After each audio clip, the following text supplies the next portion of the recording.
Baca surat Gembala Kasih, Saudara Gembala, Ibu Pendeta dan Yanti Pariaji, saya bacakan bagi setiap kita Bapak Ibu Jemaat Tuhan pada hari ini.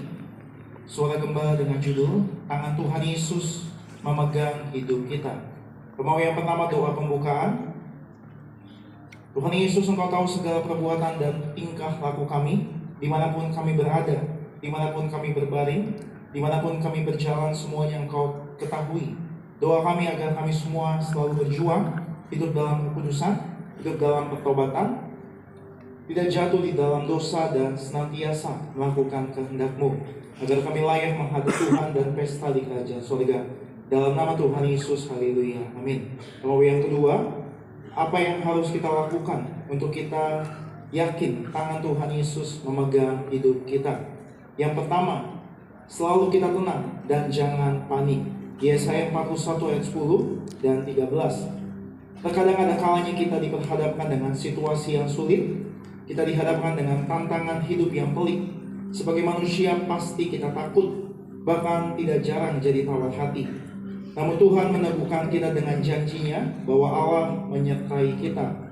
Berulang kali Allah berkata, jangan takut. Jadi jelas bahwa hanya Tuhanlah yang memegang kendali kehidupan kita. Bahkan kita ataupun orang lain yang memegangnya, tetapi Tuhan Yesus Raja di atas segala raja.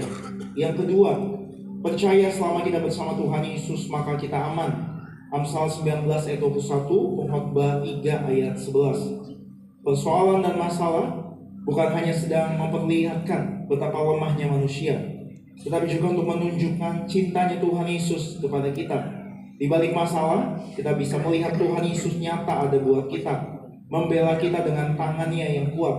Tuhan Yesus memegang kendali atas segala sesuatu.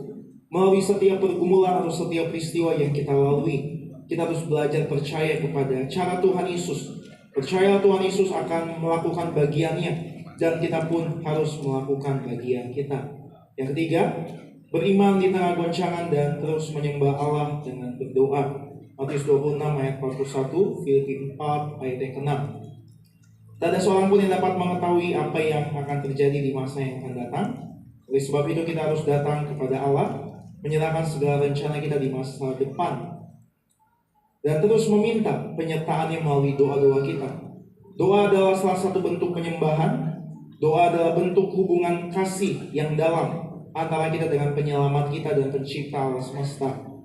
Doa adalah bentuk penyembahan, karena dengan berdoa kita mengakui ketergantungan kita dengan Allah. Sebagai doa penutup, Tuhan Yesus, kami berdoa agar kami hidup sepenuh-penuhnya di dalam Engkau dan hidup di dalam kekudusan, menjadi pelaku daripada firman-Mu, hidup menyenangkan hati Engkau, tidak mendukakan hati Engkau, dan tidak mendukakan hati sesama. Engkau menghendaki agar nama kami tercatat dalam kitab kehidupan di surga. Kalau sampai nama kami tidak tercatat sesuai dalam Wahyu 20 ayat 14-15, mereka mengalami kematian kedua, yaitu lautan api.